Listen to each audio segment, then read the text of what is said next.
Hello everyone and welcome back to another episode of the Pup and Away podcast. My name is Stephanie. I'm a certified dog trainer, canine behaviorist, and canine nutritionist in San Antonio, Texas, and the very proud owner of Pup and Away, where we specialize in pet care with a behavioral edge. I'm also known as Steph the Dog Mom on all my socials, as well as Pup and Away because the company has socials. So today we're going to be talking about the use of pharmaceutical drugs in dog training and behavior modification. Now, I might get myself into some trouble with this episode because, as I have told you before, I am not a vet. Everything that we're going to be talking about today is stuff that I have learned and gathered throughout my 13 years in dog training.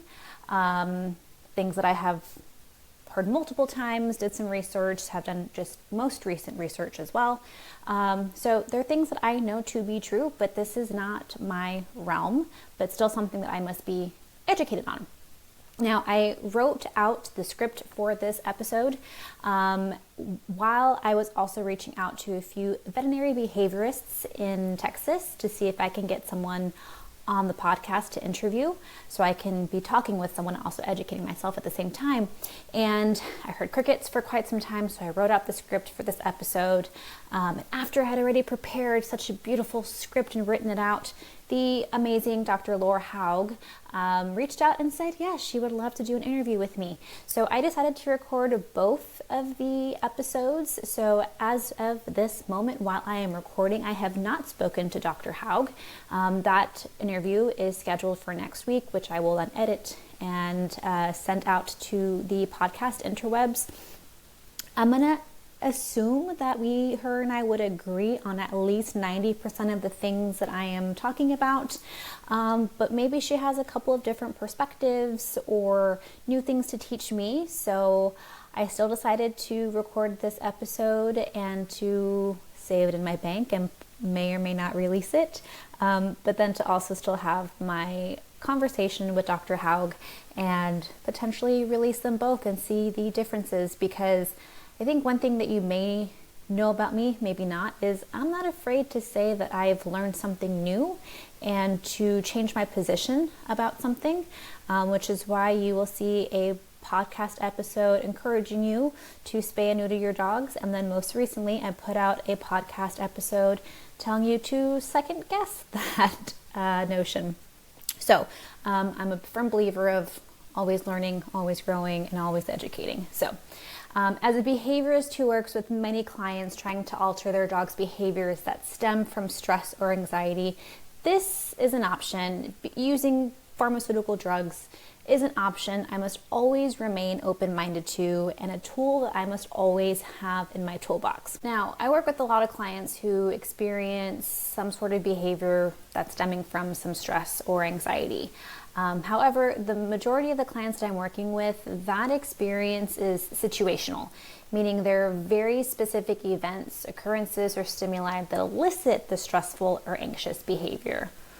So it's not all the time, right? There's just very specific situations that make the dog panic or have the anxiety and to have the behavior. Or the stress is minor and not life-threatening, though it might be annoying and intrusive. Now, in these cases, adding management techniques like how can we eliminate the dog from experiencing the event, occurrence, or stimuli when we are not actively training, using proper systemic training through counter conditioning, and sometimes the addition of natural over-the-counter anxiolytic or anxiety-reducing products is helpful. Anxiolytic intervention in a training program is important to consider because we need to find a way to dampen the situation so that learning can occur.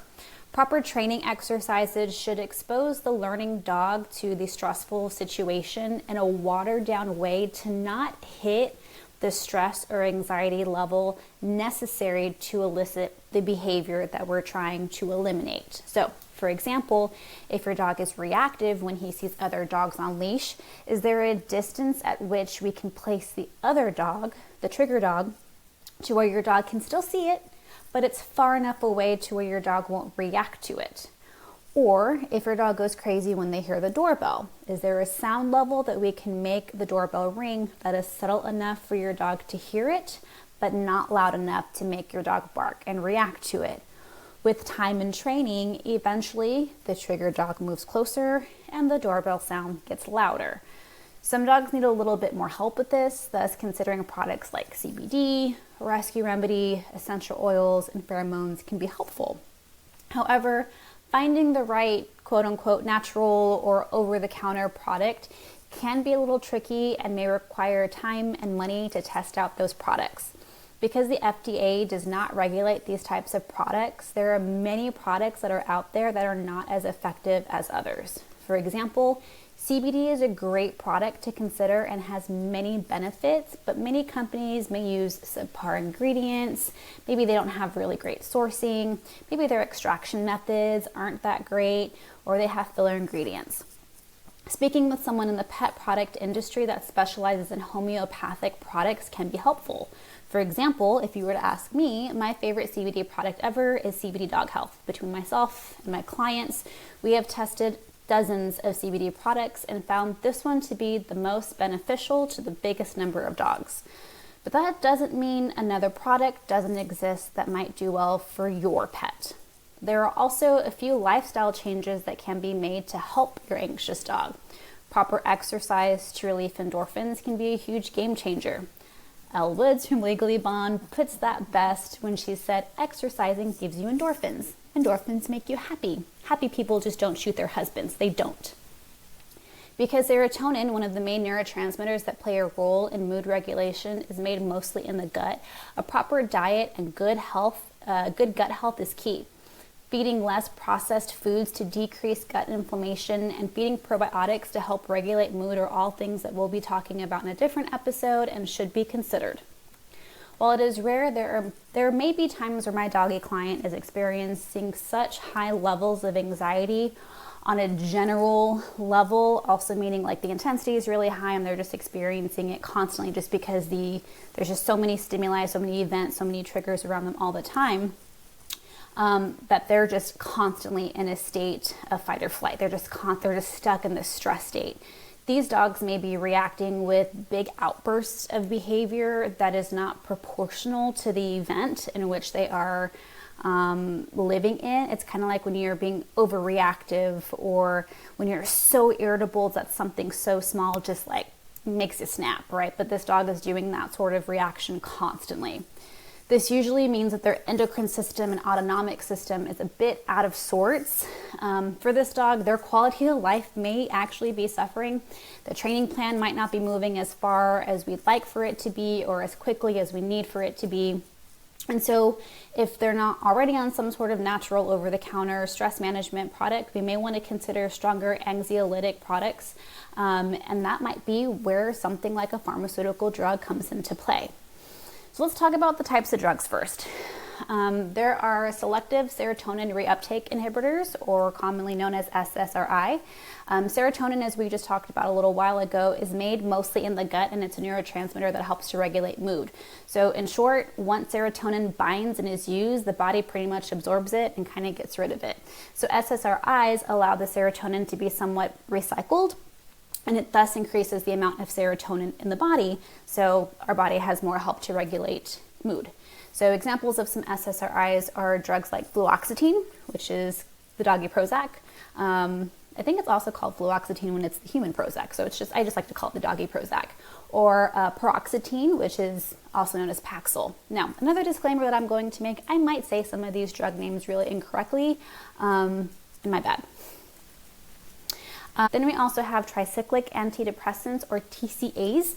They're pretty similar to SSRIs, but also act on norepinephrine, which is another transmitter that also helps regulate stress and mood. And from what I can tell, SSRIs are favored over TCAs because they have a few less side effects, but everything just kind of depends on your dog specifically, right? And examples of this include amitriptyline. Trazadone is an SARI, or a serotonin antagonist and reuptake inhibitor, which acts the same as an SSRI, but also inhibits a certain serotonin receptor and blocks the function of the serotonin transporter protein. I'm not going to lie, I don't fully know what that means. I tried looking it up in so many different ways, and I don't know, maybe Dr. Howe can help us understand what the heck that means next week. Now, a quick personal opinion before we move on to the nitty-gritty about drugs. There is absolutely no shame in considering this option or moving forward with this option if your dog truly needs it. Smart dog trainers and educated pet parents need to know the resources that can be used and use them if needed. However, I personally think that way too many dogs are on anxiolytic drugs. Pet parents may turn to the solution as a quick fix, either because they don't want to go through the hard work of training to help with the behavior, or they may need or want their dog just to stop suffering really quickly.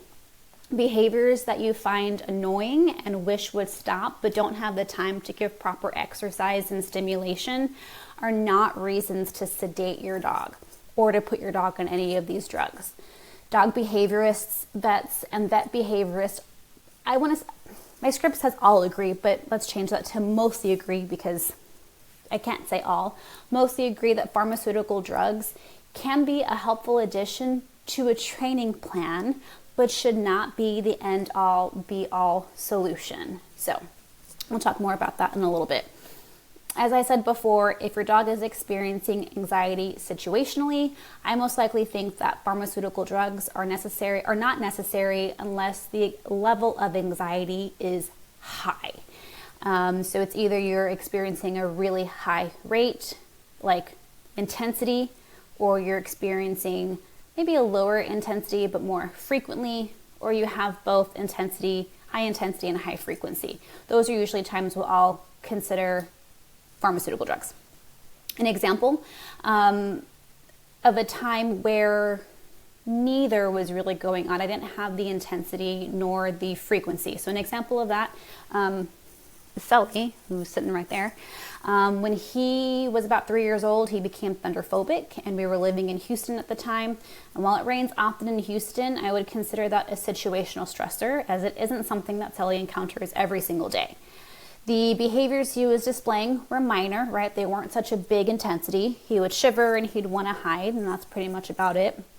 Because this is not an intense manifestation of the anxiety, which may most likely look like pacing, drooling, self-mutilation, harming himself, trying to escape, we opted for an over-the-counter rescue remedy. It's literally called rescue remedy. Without sedating Sully, this formula dampened the effect of the storm to the point where Sully was able to come up with coping mechanisms on his own. And he was able to ride out enough of the storms and realize that he wasn't going to die. So now he just snuggles up to us and lays under a blanket when it storms. I don't have to give him anything. I wouldn't say conquered his fear because he's not like happy whenever it's raining. He's just a little bit more neutral to it, with way less of an intense, it's like a slight anxiety, and it's, versus him he was never having a panic attack.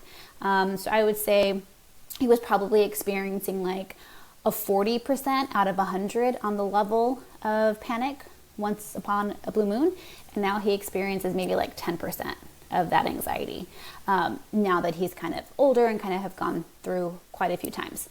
However, if Sully was experiencing true panic at a high level, I may have turned to some pharmaceutical drugs to help him literally ride out the storm. So let's talk about sedation, because this is something that I think happens way too often. This is my least favorite option when it comes to using pharmaceutical drugs on dogs. In my opinion, this should be considered only when stress is situational and at such a high level and is not trainable. Counter conditioning for things like thunderstorms can be hard to do. Yeah, sure, we can play the sound of thunder to help desensitize the sound, but we can't really account for the real life events like the barometric pressure changing in the environment. So there's always a difference between your training environment when you're training and then the real life environment, because you can't take into account that specific parameter. Going for a plane ride is another opportunity where we might reach for a sedative, because this is something that is difficult to simulate in training and doesn't happen often, right? It's not like you can just go for a really short plane ride and help your dog get through and do some positive conditioning, positive association when you're on the plane. It's kind of a one and done thing. Once you're in the air, you're in the air. You kind of don't really know how your dog is going to react to it, at least definitely the first time. And it's not something that you can recreate whenever you're training.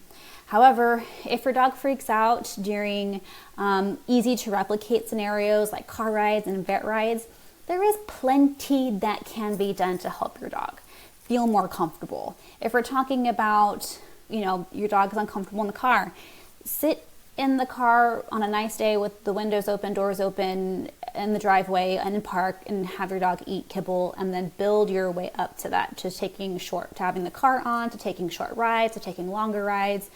You can train through that. If your dog is nervous at the vet, right? You can just take time to go sit at the vet's office without an appointment, just sit in the waiting area. Depending on your dog is reactive to other dogs, and if there are people in the lobby that, is dependent. Most of the time there's going to be an empty exam room that you can probably sit in, take your dog over there just to get treats and leave. Again, there's lots of things that can be done because those scenarios are pretty easy to replicate. They are time consuming and labor intensive, but again, if it can be done, it should be done instead of reaching for that quick fix. But a ton of vets will prescribe something like Trazadone for vet visits. I get it. They don't want to be bit. They still have a job to do. They still have more appointments to get to after you.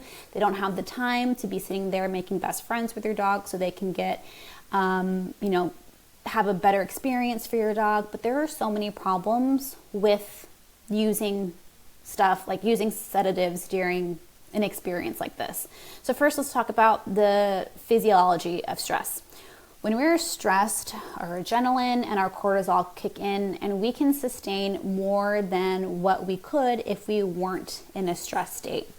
So in other words, our baseline is higher. It's why you may not feel pain during an event, like when you first get injured, but you notice that you're injured a little later after your adrenaline and cortisol have decreased and you have returned back to baseline. So the amount of Trazodone it may take to sedate your dog in a low-level event most likely will not be the same amount needed in a high-level event. More will be needed, and you won't realize it until it's a little too late and you're already in the mix of the situation. And then your dog feels a little bit shitty, and now your dog's not having a good time. But my main issue with sedation comes from the dog's perspective. Have you ever had that nightmare where you're experiencing something terrifying, but you can't scream or ask for help? Yeah, I imagine that is what your dog is experiencing. He or she is literally living through something that is scary and traumatic and can't express it, and has huge potential to make the experience even scarier. Now, of course, we like the idea of my dog can't express their fear, because normally when a dog is experiencing fear, the type of manifestation of that behavior that leads to sedation are the biting and the growling and, that sort of behavior. So of course, we don't want that for safety purposes. But again, your dog literally cannot express how uncomfortable they are in this situation, which makes them feel helpless, which has the potential to make this situation even scarier, which means that the next time is going to be an even bigger shit show. So keep that in mind. So for me, to consider pharmaceuticals, the problem has to be chronic, or general, right? So it's not situational, something that is unavoidable, and the behavior that we are seeing is bigger than the situation calls for. I'll give an example. I have a small doggy client who lives in a home with, it's like a multi-generational household. So 3 generations of the family live within one home. This home was too busy and too active that simple crating techniques weren't proving to be beneficial. Because even when the dog was crated to stay away from, so this is like management, right? We crate the dog. If we crate the dog and eliminate the opportunity for the dog to experience all the family members going in and out, that should decrease the stress, right? However, just the noises and stuff were too much for her. So simple crating techniques weren't proving to be the best option for her. On top of that, the older generation in the family needed things like walkers and wheelchairs to move around, which was even scarier for the dog, because not only am I not comfortable with you because we don't have a relationship, but you move differently and you sound differently. So it was a lot harder for her. The younger generation had friends over and they're young, right? And so they would easily forget some of the rules that we had to put into place, like no running and using their inside voices only. So this dog was experiencing stressful events all the time. The behaviors that were being displayed included lunging, snapping, barking, for simple movements, or even simple noises like throat clearing. So this dog like lunged at someone and like bit their pant leg just by walking past. When the person was walking past, they didn't like try to look at the dog or reach for the dog. They just simply passed. If someone that the dog is uncomfortable with in the room goes, the dog would like have really big opinions about it, right? So that's what I mean about the behavior that we're seeing is not proportional to the event that that was being presented to the dog. A person should be able to and the dog not lose their brain, right? Now, if a person was reaching at the dog, talking to the dog, different things like that, maybe that's a little bit more proportional, but that wasn't quite the case in this case. So this is an example of a dog who's experiencing chronic stress, whose behaviors were at an out of proportion level, and I recommended that they go talk to someone to get on pharmaceutical drugs. Okay, so if we get to the point that I'm recommending drugs for your dog, or you're considering drugs for your own dog at home, which one should you get and what considerations should you make? Now, again, please remember that I am not a veterinarian. The information that I'm about to present is information that I have gathered over 13 years of working with dogs and behavior modification. Like everything else in pet care, there's a ton of conflicting information out there and regarding what medication should be prescribed and how long certain drugs should be used. It's all very confusing on the internet. So always go speak to somebody. You have to go speak to somebody anyways because you need an actual prescription, right? But talk to a veterinary behaviorist is my favorite option to go to because they know the most. When you're talking about trainers and behaviorists, when you're talking about veterinarians, there's a nice, beautiful, in the middle veterinary behaviorist that knows a lot about everything. They are not just a jack of all trades, but a master of them all, right? So like everything else in pet care, there's a ton of conflicting information. Go talk to somebody for your specific dog. So for example, some of my research says things like Trazadone should be used only situational and not for daily long-term use, while other sources say it is safe to use every day. Trazadone is one that kind of sedates your dog, so I am not very pro-Trazadone. I'm not anti-Trazadone, but I'm not pro-Trazadone either. Again, things are on a spectrum here. So that's one of the things that I'm hoping to get some clarification about whenever we speak to Dr. Hab next week. Okay, so some things to consider. Do we need something fast-acting and situational, which is most likely a sedative effect, or something long-term and we'll be making changes to the brain chemistry? Quick, rare occurrences are a great time to consider something quick and sedative, like a flight that you're about to take with your dog, something that we talked about earlier, and that you can't truly train for. Commonly used drugs for this sort of thing would include short-acting anti-anxiety meds like Xanax, Valium, Trazodone, and even tranquilizers like acepromazine. May not have said that correctly. Acepromazine, one of those on occasion. Now, when we need something long-lasting, consider something more like an SSRI, like Prozac, Zoloft, and Paxil, as well as a TCA like Clomicalm. The correct answer is Clomicalm. My brain gets a little dyslexic there and always wants to switch the A and the L and call it Clomicalm, but it's Clomicalm. These drugs need to be in the dog system at a steady state all the time in order to work. Think of it as like the background meds that are quietly doing their job 24 hours a day. You might not see a big, huge like night or day difference between the two because we're trying to regulate the system, not push it in the complete opposite direction. So in my opinion, when your dog is very high on the reactive spectrum and you are giving things like Trazodone, we're pushing them to the opposite side of the spectrum and making them, that's a sedative, right? And the long-term solution, we want to regulate and normalize things there. So whenever I'm getting to the point where I'm speaking to a client about needing drugs, it usually is something more for a long-term situation, and it usually is something more to regulate. But again, every situation is different.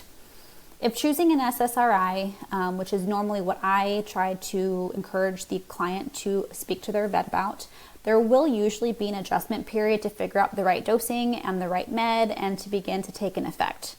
On the other hand, for things like Trazadone, which is an SARI, again confusing, those things will sort of take effect immediately, usually within an hour of dosing, but its effect will wear off in about 8 hours. An SSRI, like fluoxetine, may take a few months to start to show signs of effectiveness and will have this steadier, more generalized effect. So again, the ones that are going to be using long term kind of take a little bit longer to take into effect. The ones that we want to also be long term, we're trying to normalize and steady things versus switch to the opposite end of the spectrum. Consider talking to someone other than your vet. Most vets do not have the right experiences with drugs for behavioral intervention and will most likely give something like Trazadone, which does have a sedative effect. Again, we talked about that and that's not my favorite.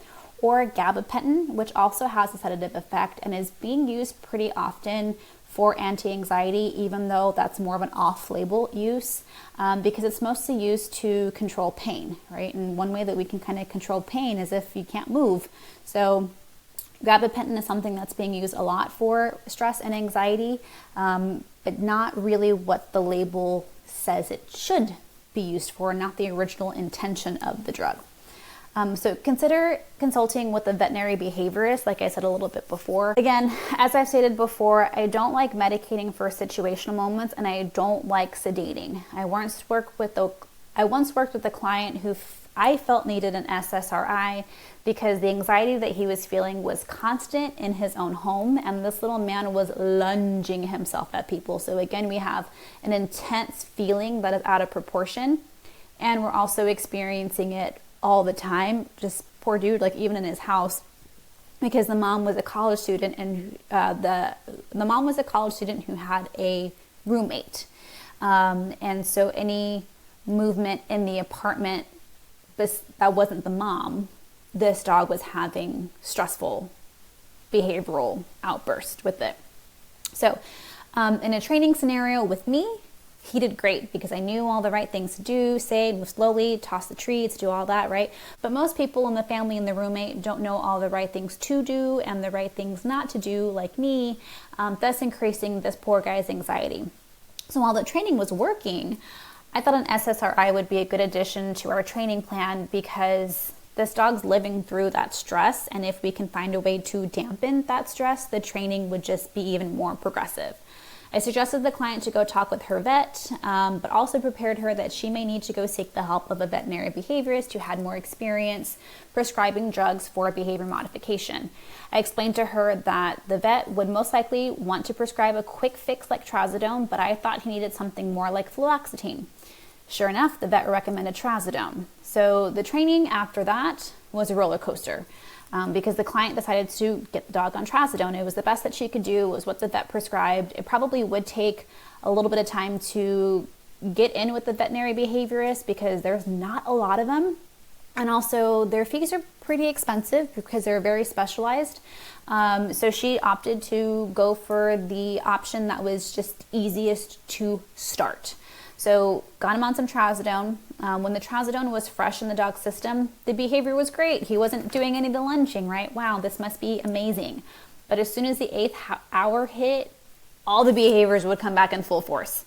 So this made it very clear that the dog was was acting better because he was sedated than anything else. And he was not learning how to deal with those real life stressors without the drugs. So I had another session with this dog. We realized that the drugs were more sedating him than actually having an effect on his learning and his ability to learn. So our training at the moment is kind of at a standstill until she can get in to go see a veterinary behaviorist and to go through the process of finding the right drug, the right dosage to kind of move forward on that. Now, we also talked a little while ago about how putting your dog on medication is not a quick fix. If we're sedating your dog, you're not fixing the problem long term, you're just fixing the problem for that specific moment. If you are going to be getting your dog on something more like an SSRI, again, we have to go through the process of finding the right medication, the right dosage for it to start normalizing your dog's system, for us to then start or continue our training, and to do so slowly. Once we feel like the training is become progressive and we're kind of hitting those milestones that we want, we have to then start to taper off of the medication and make sure that it's not going to mess up anything in the training plan. So weaning off of something like an SSRI can also take months, and then we have to be very, very diligent with what's going on, because again, we're messing with the chemistry of the brain.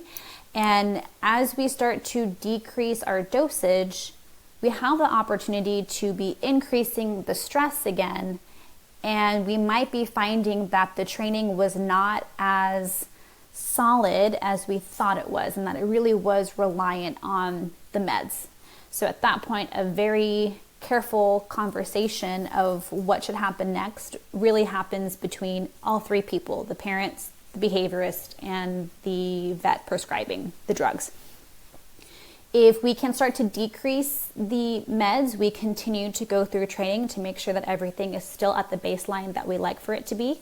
Once we're nice and comfortable and the dog is ready to take the next step down in dosing, we continue to go through that pattern until we've completely weaned off, again, which could take months. At some point, we might find that there's a sticky point where we do need some level of that drug in the dog's system before we can start to be comfortable with the level of training that we're currently at to then keep decreasing. So each time that we take the step down, it might not be very systematic. Okay, 2 weeks, and then we're going to do 2 weeks, and then we're going to dose again or dose down again for another 2 weeks. And then after 2 weeks, we're going to go back down.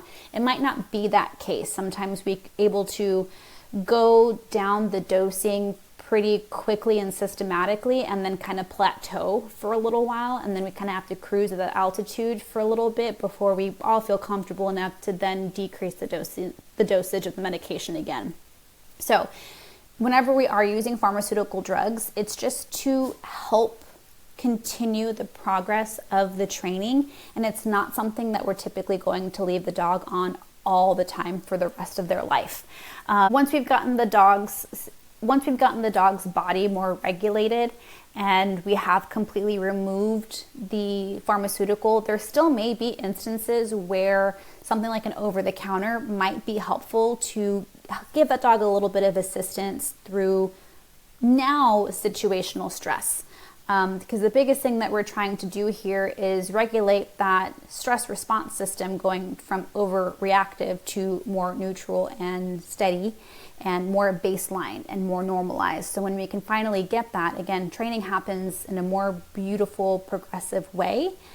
But again, we then want to be decreasing the dependency on those drugs to see if this dog can now still self-regulate, as we're doing so very carefully in our training as well. So this was another one of those episodes where we weren't going to find all the answers about whether or not you should get your dog on pharmaceutical drugs, and if so, which one's going to be the best one, because that's still very dependent on you and your dog's circumstances. So hopefully that gives you a little bit of information, and at least maybe how to have a conversation with your vet, and hopefully encourage you to seek out the help of a veterinary behaviorist or a behaviorist, and just to kind of help you find the right footing to get your process started.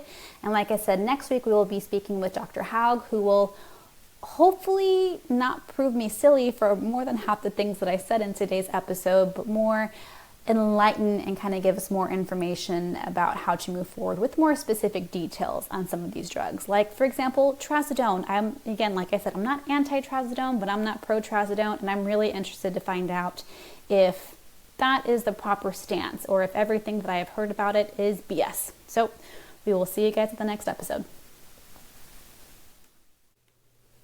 Now, that might be the end of the episode, but the fun doesn't have to stop here. Follow us online. We have quite a few social media platforms. You can find us on TikTok at Pup Pup and Away. You can find us on Instagram at Pup Pup and Away SA, or at Steph the Pro Dog Mom. And you can also find us on Facebook at Pup Pup and Away SA. If you are in San Antonio and want to bring your dog to us for boarding, training, socialization, or nutrition, come find us. But if you're not in SA, we do training and nutrition sessions virtually. Yes, they can be just as effective, I promise. Please rate, review, and subscribe to my podcast on whatever platform you listen on. And please, please, please share with a friend. The positive reinforcement of knowing people actually listen to this and find it valuable helps motivate me to keep recording. We'll see you guys at the next episode.